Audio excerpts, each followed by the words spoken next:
রাজনৈতিক সমঝোতাকে মাথায় রেখে জুলাই সনদ বাস্তবায়ন প্রস্তাবে পরিবর্তন আনছে ঐকমত্য কমিশন। সফলতা ব্যর্থতা দলগুলোর হাতে।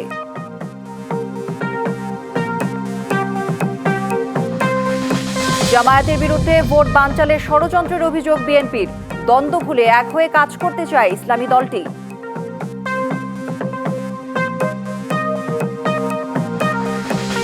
প্রধান উপদেষ্টার যুক্তরাষ্ট্র সফরে ৬টি অর্জন দেখছেন প্রেস সচিব। নির্বাচনের মাধ্যমে দেশের গণতান্ত্রিক যাত্রার তথ্য তুলে ধরা অন্যতম।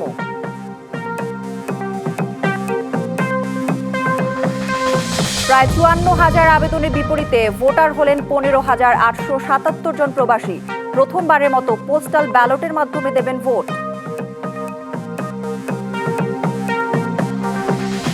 ঝিনাইদহের নাম সর্বস্ব প্রতিষ্ঠান ইসির নির্বাচন পর্যবেক্ষকের তালিকায়। অস্তিত্বই মেলেনি একটির, আরেকটিতে চলে বিউটি পার্লার।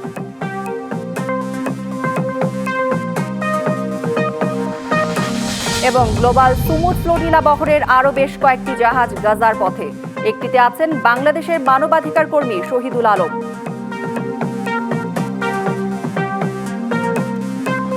দেখছিলেন নাসির সিনটেক্স অ্যালুমিনিয়াম সংবাদ শিরোনাম। আপনাদের সাথে আছি আমি কাঞ্জুম কৌরি।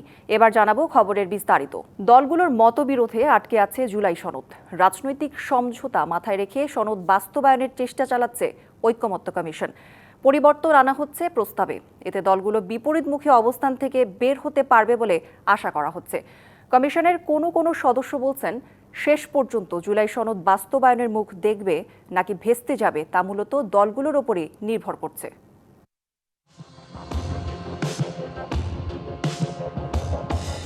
৮৪টি সংস্কার প্রস্তাব নিয়ে জুলাই সনদের খসড়া চূড়ান্ত করা হলেও বাস্তবায়ন পদ্ধতি নিয়ে এখনও ঐকমত্য হয়নি। গত ১১ই সেপ্টেম্বর থেকে ফের কয়েকদিনের বৈঠকেও মেলেনি কোনো সমাধান। বারবারই যেন আটকে যাচ্ছে জুলাই সনদ।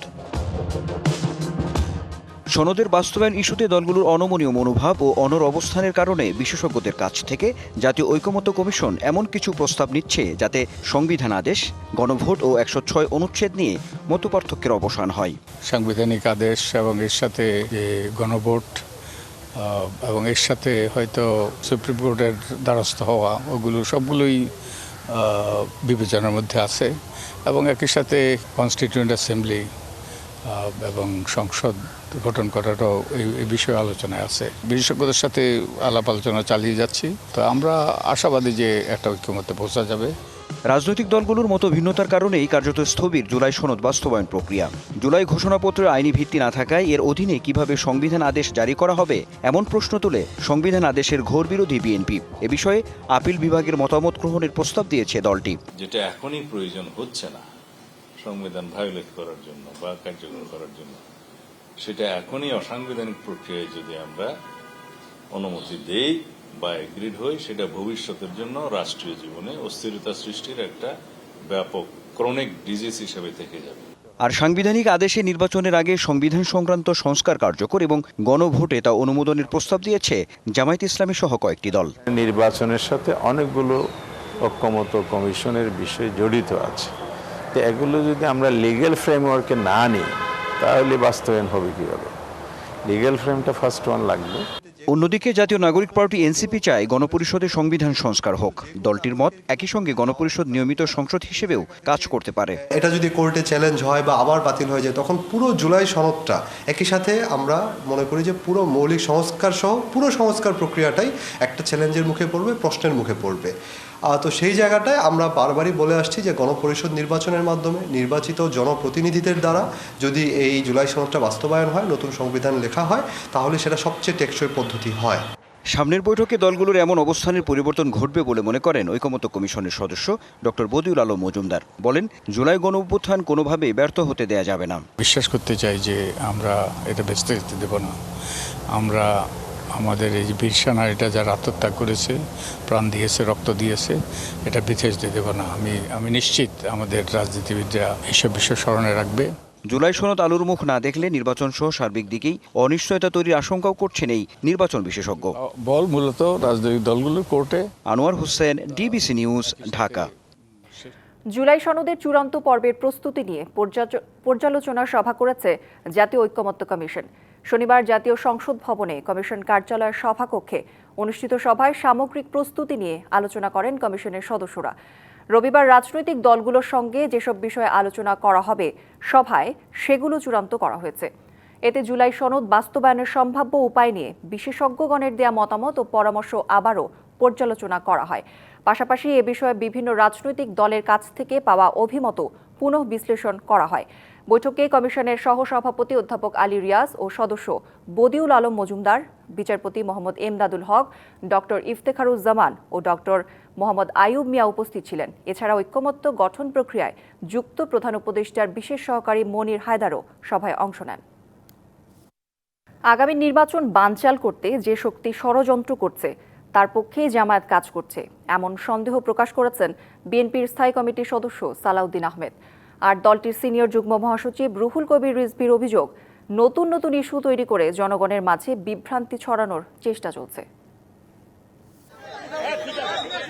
শনিবার সকালে রাজধানীর শেরেবাংলা নগরে বিএনপির প্রতিষ্ঠাতা শহীদ রাষ্ট্রপতি জিয়াউর রহমানের সমাধিতে শ্রদ্ধা নিবেদন করে অ্যাসোসিয়েশন অব ইঞ্জিনিয়ার্স বাংলাদেশ অ্যাব। এতে অংশ নিয়ে দলটির সিনিয়র যুগ্ম মহাসচিব রুহুল কবির রিজভী অভিযোগ করেন, নতুন ইস্যু তৈরি করে জনগণের মাঝে বিভ্রান্তি ছড়ানোর চেষ্টা চলছে। দল অনুগত প্রশাসন দিয়ে সুষ্ঠু নির্বাচন সম্ভব হবে না বলেও মনে করেন তিনি। জাতীয়তাবাদী শক্তিকে বিনষ্ট করা, ধ্বংস করার জন্য আন্তর্জাতিক সাম্রাজ্যবাদী আধিপত্যবাদীরা যেভাবে চক্রান্ত করে, সেই চক্রান্ত এখনো থেমে নেই। তারা নানাভাবেই চক্রান্ত করছেন, নানা ধরনের মাস্টার প্ল্যান তারা করে যাচ্ছে। এদিকে রাজধানীতে ন্যাশনাল ডেমোক্রেটিক পার্টি এনডিপির এক আলোচনা সভায় যোগ দেন বিএনপি স্থায়ী কমিটির সদস্য সালাউদ্দিন আহমেদ। আগামী নির্বাচন বানচাল করতে যে শক্তি ষড়যন্ত্র করছে তার পক্ষেই জামায়াত কাজ করছে বলে অভিযোগ করেন তিনি। আমরা স্পষ্টই দেখতে পাচ্ছি বাংলাদেশের রাজনীতির ময়দানে এবং নির্বাচনে অস্থিরতা সৃষ্টি করার জন্য, বাংলাদেশের আগামী জাতীয় সংসদ নির্বাচনকে বিলম্বিত করার জন্য এবং পারতপক্ষে বানচাল করার জন্য যে শক্তি কাজ করছে তার পক্ষেই এই রাজনৈতিক দলটি কাজ করছে বলে আমাদের সন্দেহ। তিনি আরো বলেন, জনগণকে বিভ্রান্ত করতেই পিয়ার সহ নানা দাবি সামনে আনা হচ্ছে। প্রশ্ন তুলেন পিয়ারের দাবি তোলা এসব দলের ২৪-এর গণঅভ্যুত্থান সহ গেল ১৬ বছরের ভূমিকা নিয়ে। যারা আজকে পিয়ার করছে তাদের উদ্দেশ্য শুধু বলি, যে কয়টা রাজনৈতিক দল নিয়ে আপনারা মাঠে এই সমস্ত বক্তব্য দিচ্ছেন তারা কারা এবং তাদের সাথে আপনারা যা আন্দোলন করছেন প্রকাশ করুন তাদের ২০২৪ সালের ৭ই জানুয়ারিতে কি ভূমিকা ছিল। যারা বিগত ১৬ বছরে ফ্যাসিবাদী শাসনামলে বাতাস করেছে আওয়ামী লীগের সমস্ত কর্মকাণ্ডে, তারা আপনাদের আন্দোলনের শরিক হয় কিভাবে? সংস্কার প্রক্রিয়া শেষ করে নির্বাচনের পথ প্রশস্ত করা না গেলে ফের উত্থান হবে ফ্যাসিবাদের, এমন শঙ্কাও জানান সালাউদ্দিন আহমেদ। সংস্কারের ইতিহাস, সাংবিধানিক সংস্কারের ইতিহাস। সাব্বির রোজ, ডিবিসি নিউজ, ঢাকা। ধর্মের ভিত্তিতে জাতিকে বিভক্তির পক্ষে নয় জামাত ইসলামী, তাই দেশের স্বার্থে দ্বন্দ্ব ভুলে সবাইকে ঐক্যবদ্ধ হওয়ার আহ্বান জানালেন দলটির আমির ডক্টর শফিকুর রহমান। সকালে রাজধানীর মগবাজারে কেন্দ্রীয় উলামা কমিটির উদ্যোগে দেশের বিশিষ্ট দায়ী ও ওয়াইজ সম্মেলন অনুষ্ঠানে তিনি এ কথা বলেন। এ সময় তিনি পরস্পরের বিরুদ্ধে দ্বন্দ্বে লিপ্ত না হওয়ার আহ্বান জানিয়ে বলেন, বাংলাদেশের আলেমরা শুধু মসজিদের নেতৃত্ব নয়, জাতিরও নেতৃত্ব দেবে। আলেমরা সমাজ পরিচালনায় অংশ নিলে দেশ থেকে সকল ধরনের সহিংসতা দূর হবে বলেও মন্তব্য করেন আমির।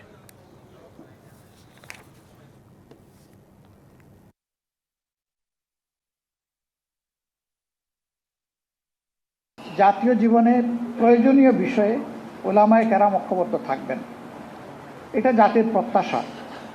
কিন্তু এর ব্যতিক্রম হতে পারে, ব্যতিক্রমকে মেনে নিয়ে সহনশীল হতে হবে। পরস্পরের বিরুদ্ধে কোনো ধরনের আত্মঘাতী ঝগড়ায় লিপ্ত হওয়া যাবে না।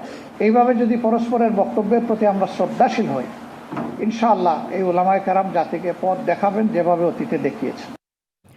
আজ যারা নির্বাচনের জন্য তাড়াহুড়া করছেন তাদের স্লোগানের সাথে ভারতের স্লোগান মিলে যায় বলে মন্তব্য করেছেন ইসলামী আন্দোলনের বাংলাদেশের আমির মুফতি সৈয়দ মোহাম্মদ রেজাউল করিম। বিকেলে ব্রাহ্মণবাড়িয়ার বাঞ্চারামপুরে গণসমাবেশে যোগ দিয়ে তিনি একথা বলেন। এ সময় তিনি আরও বলেন, দেশে মৌলিক সংস্কার, টাকা পাচারকারীদের বিচার এবং একটি লেভেল প্লেইং ফিল্ড ছাড়া জাতীয় নির্বাচন হতে পারে না। ৫৩ বছর ধরে একই ধারায় দেশ চলছে, এবার সময় এসেছে মৌলিক পরিবর্তনের। বিচার দৃশ্যমান করার আগেই অন্তর্বর্তীকালীন সরকারের প্রধান ডক্টর ইউনূসের নির্বাচনের ঘোষণা দেয়া নিয়েও প্রশ্ন তোলেন তিনি।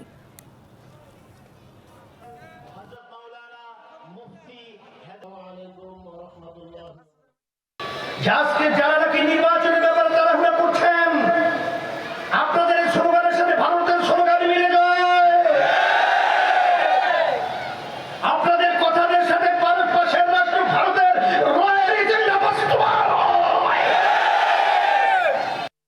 প্রধান উপদেষ্টা ডক্টর মোহাম্মদ ইউনূসের এবারে জাতিসংঘ সফরে 6টি উল্লেখযোগ্য অর্জন হয়েছে, যার অন্যতম নির্বাচনের মাধ্যমে দেশের গণতান্ত্রিক যাত্রার বিষয়টি বিশ্ববাসীর সামনে তুলে ধরা। এসব তথ্য জানিয়ে প্রধান উপদেষ্টার প্রেস সচিব বলেছেন, বিভিন্ন দেশের সাথে বৈঠকে দ্বিপাক্ষিক সম্পর্ক ও বাণিজ্যিক অগ্রগতিও এসেছে এই সফরে। জাতিসংঘের ৮০তম সাধারণ অধিবেশনে যোগ দিতে গত ২২শে সেপ্টেম্বর যুক্তরাষ্ট্র যান প্রধান উপদেষ্টা ডক্টর মোহাম্মদ ইউনূস। সাধারণ অধিবেশনে ভাষণ ছাড়াও বিভিন্ন দেশের রাষ্ট্রপ্রধানদের সাথে বৈঠকও করেছেন তিনি। কিন্তু এই সফর থেকে প্রাপ্তি কি? নানা দিক থেকে এমন আলোচনার মধ্যে প্রধান উপদেষ্টার প্রেস সচিব জানিয়েছেন, গুরুত্বপূর্ণ 6টি অর্জন আছে, যার মধ্যে দেশের গণতান্ত্রিক যাত্রার বিষয়টি অন্যতম।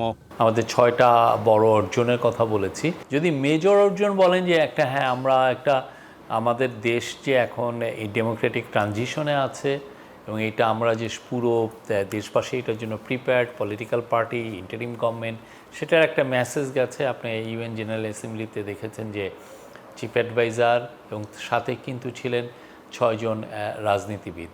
এখানে কিন্তু কোনো অফিসিয়াল ছিলেন না, কেউ ছিলেন না। আসছে নির্বাচনের বিষয়টি বিশ্ববাসীকে জানানোকেও গুরুত্বের সাথে দেখছেন প্রধান উপদেষ্টার প্রেস সচিব। আমাদের যে ইলেকশনটা একটা খুবই বড় একটা কাজ, এটার জন্য আমাদের পুরো বিশ্ব জাতিপুঞ্জে যারা আছেন সবার আমরা সাপোর্ট চাচ্ছি। সে সাপোর্টের কথা প্রফেসর ইউনূস তার ইউএন জেনারেল অ্যাসেম্বলিতে ভাষণে বলেছেন যে বাংলাদেশ একটা free, fair and peaceful election করবে, এবং ওনার যে ভাষণের পরে আমরা অভূতপূর্ব আমরা সাপোর্ট পেয়েছি। ইলেকশনের কাজটা এবং এইটার যে পুরো জাতি ইউনাইটেড, সেটার একটা মেসেজ ইউএন জেনারেল অ্যাসেম্বলিতে গিয়েছে। বলছেন, বিভিন্ন দেশের রাষ্ট্রপ্রধানদের সাথে বৈঠকে দ্বিপাক্ষিক সম্পর্ক এবং বাণিজ্যিক অগ্রগতিও অর্জন এই সফরের। যে সমস্ত ওয়ার্ল্ড লিডার, তাদের সাথে আমরা আরও ইকোনমিক কোঅপারেশন বাড়াতে চাচ্ছি। আমাদের ট্রেড অ্যান্ড ইনভেস্টমেন্ট দরকার আমাদের গভর্নমেন্ট বাংলাদেশকে আরও এগিয়ে নেওয়ার জন্য। সেই আলাপগুলো হয়েছে।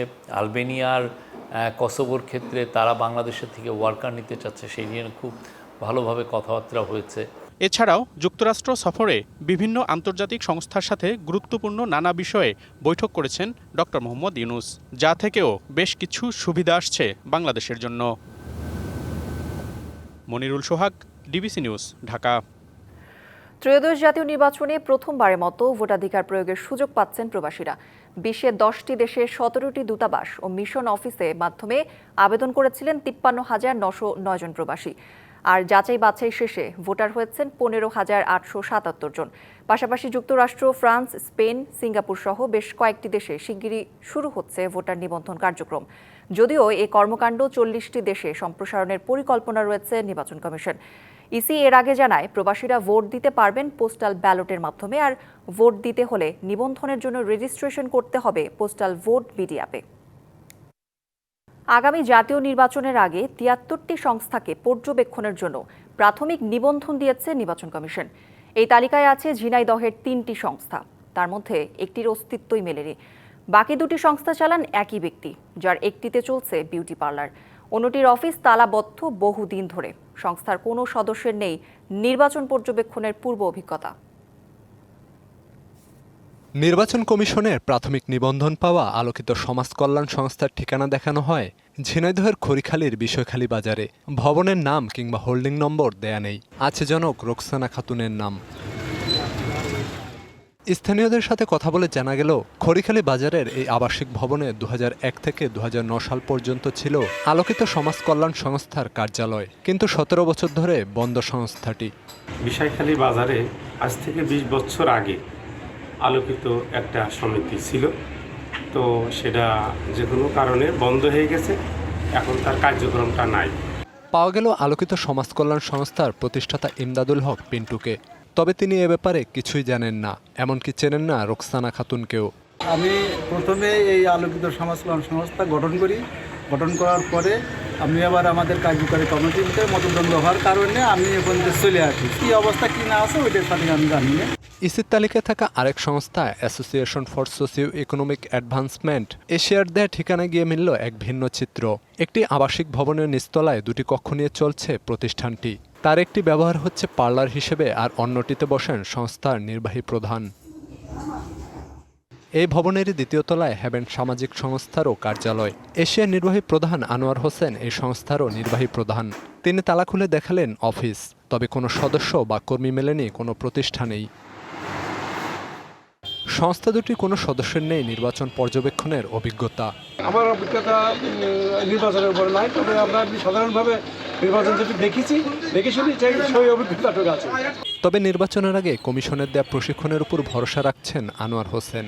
যদি কার্যকলাপ অথবা যে কাজগুলো ওনাদের অভিজ্ঞতা নাই মিলেই ওই প্রতিষ্ঠান আমার কাছে দিয়েছে। নির্বাচন আগে ট্রেনিং দিতে হবে যে নির্বাচনটা আমরা এভাবে করব, সরকারের পাশাপাশি থেকে আমরা সহযোগিতা করে দেব। ইসির এমন কর্মকাণ্ড নির্বাচনকে প্রশ্নবিদ্ধ করবে বলে মনে করছেন রাজনীতিবিদেরা। লোকবল আছে, অতীতের ইতিহাসে তারা অনেক নির্বাচন পর্যবেক্ষণ করেছে, তাদের দিয়ে পর্যবেক্ষণ এনজিও পর্যবেক্ষণ কমিটি করা বা তাদের দায়িত্ব দেওয়া উচিত বলে আমি মনে করি। পর্যবেক্ষক নিয়োগের বিষয়টি ঢাকায় অভিযোগ করার পরামর্শ দিলেন উপজেলা নির্বাচন কর্মকর্তা। কেউ যদি তাদের পর্যবেক্ষণ নিয়ে আবেদন করতে তাদের বিরুদ্ধে বা দাবি আপত্তি থাকে, সেক্ষেত্রে নির্বাচন কমিশন বলেছেন যে 20 তারিখের মধ্যে 20 অক্টোবরের মধ্যে লিখিতভাবে নির্বাচন কমিশনে আবেদন করার জন্য। গ্রহণযোগ্য নির্বাচন করতে এমন নাম সর্বস্ব সংস্থাকে বাদ দেওয়ার দাবি স্থানীয়দের। DBC news desk. চলতি বছরের প্রথম 8 মাসে দেশে 390 জন কন্যা শিশু ধর্ষণের শিকার হয়েছে। এর মধ্যে 29 জন প্রতিবন্ধী কন্যা শিশু। ধর্ষণের পর খুন হয়েছে 15 শিশু আর আত্মহত্যা করেছে 5 জন। জাতীয় কন্যা শিশু অ্যাডভোকেসি ফোরামের এক পর্যবেক্ষণ প্রতিবেদনে কন্যা শিশুর ওপর নির্যাতন ও সহিংসতার এ চিত্র উঠে এসেছে। শনিবার বিকালে জাতীয় প্রেস ক্লাবে এক সংবাদ সম্মেলনে এই তথ্য তুলে ধরা হয়। এসব ঘটনা গত বছরের তুলনায় অনেক বেশি উল্লেখ করে প্রতিবেদনে বলা হয়, গত 8 মাসে 134 জন কন্যা শিশুকে ধর্ষণের চেষ্টা করা হয়েছিল, আর গত বছর একই সময় 32 জন কন্যা শিশুকে ধর্ষণের চেষ্টা করা হয়। এছাড়া গত 8 মাসে অপহরণ ও পাচারের শিকার হয়েছে 34 কন্যা শিশু। চলতি বছরের জানুয়ারি থেকে আগস্টে 104 কন্যা শিশু আত্মহত্যা করেছে। একই সময়ের মধ্যে 83 শিশু খুন হয়েছে। সংকট থেকে উত্তরণে 11টি সুপারিশ তুলে ধরা হয় অ্যাডভোকেসি ফোরামের পক্ষ থেকে। ব্রাহ্মণবাড়িয়ার নাসিরনগরে দৃষ্টি প্রতিবন্ধী কিশোরীকে সংঘবদ্ধ ধর্ষণের অভিযোগে গ্রেপ্তার করা হয়েছে 3 কিশোরকে।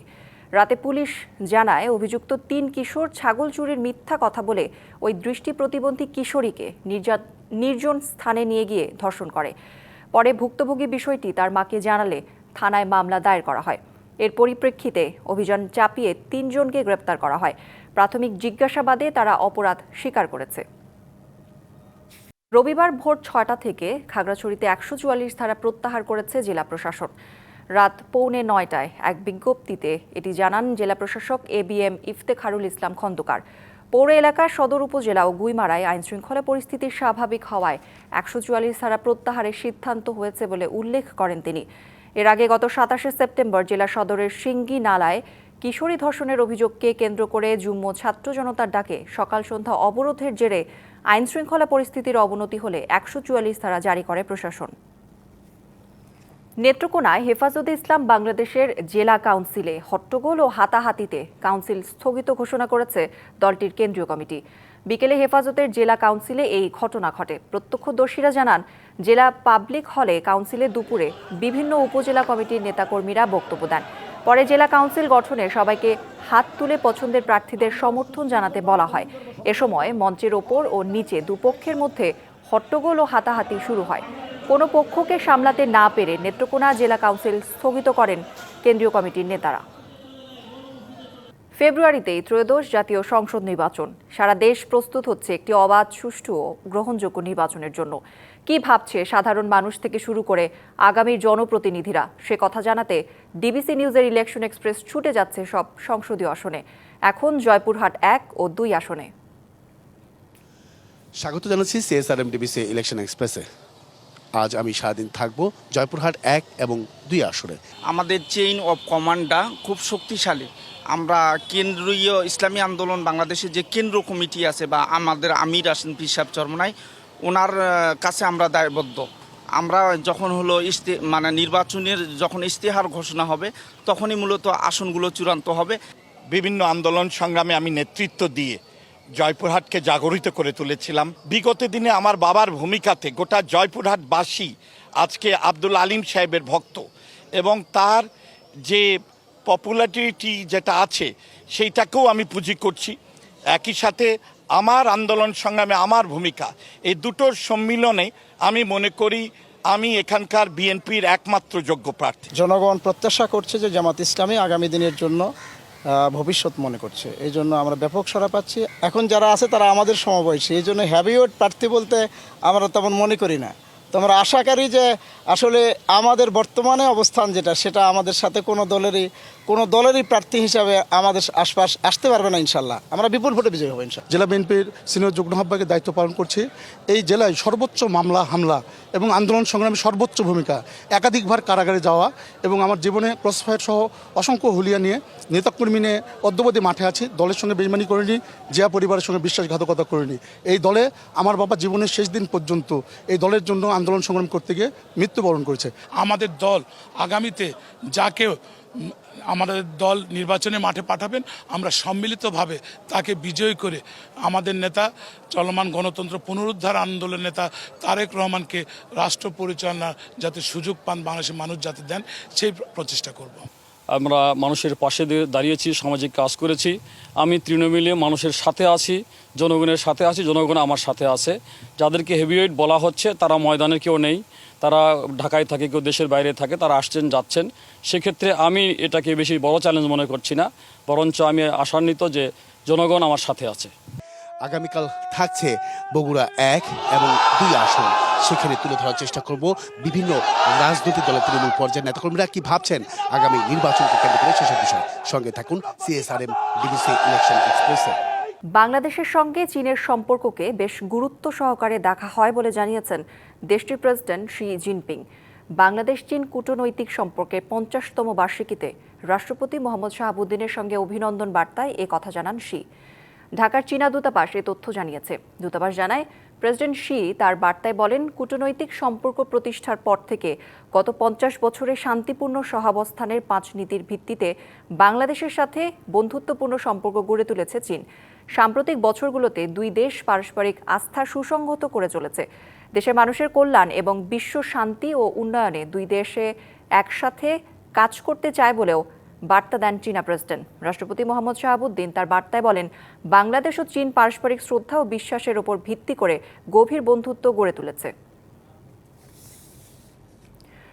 গাজার পথে একসঙ্গে এগোচ্ছে ফ্রিডম ফ্লোটিলার সব নৌযান। এর মধ্যে গাজা অভিমুখে থাকা কনসান্স নৌযানটি সামনের অন্য 8টি জাহাজকে ইতোমধ্যে ছুঁয়ে ফেলেছে। এই জাহাজে আছেন বাংলাদেশের আলোকচিত্রী শহীদুল আলম। অবশ্য এই জাহাজে নেই কোনো খাদ্য সহায়তা। 25টি দেশের সাংবাদিক ও স্বাস্থ্যকর্মীরা রয়েছেন এই জাহাজে। এদিকে ফ্রিডম ফ্লোটিলা থেকে আটক 137 অধিকার কর্মীকে তুরস্কে পাঠিয়েছে ইসরায়েল। গাজার পথে একসঙ্গে এগোচ্ছে ফ্রিডম ফ্লোটিলার সব নৌযান। এর মধ্যে কনসান্স নৌযানটি সামনের অন্য 8টি জাহাজকে ইতিমধ্যে ছুঁয়ে ফেলেছে। এই জাহাজে আছেন বাংলাদেশের আলোকচিত্রী শহীদুল আলম। আজকে আমরা ফিলিস্তিনি টাইমে এসেছি। শনিবার দুপুরে এক ফেসবুক পোস্টে তিনি জানান, কনসান্স অন্য 8টি জাহাজের সাথে একসাথে গাজার দিকে এগিয়ে যাচ্ছে। উচ্চ গতিসম্পন্ন নৌযানটি সবার শেষে 30 সেপ্টেম্বর ইতালি থেকে যাত্রা শুরু করে। তবে এই জাহাজে নেই কোনো খাদ্য সহায়তা। আলোকচিত্রী শহীদুল আলম তার পোস্টে আরও লিখেন, 1000 ম্যাডলিনস একটি অবিস্মরণীয় ধারণা। জাতিগত নিধন ঠেকাতে বিশ্ব নেতাদের পুরোপুরি নিষ্ক্রিয়তা এবং কপট ভূমিকার কারণে বিশ্বের জনগণ নিজেরাই পদক্ষেপ নেওয়ার সিদ্ধান্ত নিয়েছে। ফ্রিডম ফ্লোটিলা কোয়ালিশনের ওয়েবসাইটের তথ্য অনুযায়ী 25টি দেশের সাংবাদিক ও স্বাস্থ্যকর্মীরা রয়েছেন এই জাহাজটিতে। একেবারে গাজা পর্যন্ত যাব এবং কোনো বাধাই আমরা গ্রহণ করব না।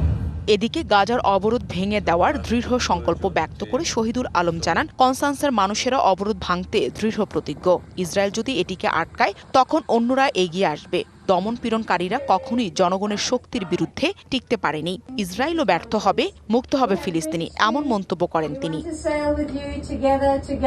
অন্যদিকে মার্কিন প্রেসিডেন্ট ডোনাল্ড ট্রাম্পের শান্তি প্রস্তাবে আগ্রহ দেখিয়েছে ফিলিস্তিনের স্বাধীনতার জন্য লড়াই করা সশস্ত্র গোষ্ঠী হামাস। যদিও বেশ কিছু শর্তে আংশিক রাজি সংগঠনটি, তবে এই সিদ্ধান্তকে স্বাগত জানিয়েছেন মার্কিন president Donald Trump. Nahida Rinthi, DBC news desk. সংবাদে এই ছিল এখনকার মতো। ডিবিসি নিউজের সংবাদগুলো পড়তে ভিজিট করুন dbcnews.tv আর ভিজিট করুন ডিবিসি নিউজের ফেসবুক পেজ এবং ইউটিউব চ্যানেল। ডিবিসির সঙ্গেই থাকুন।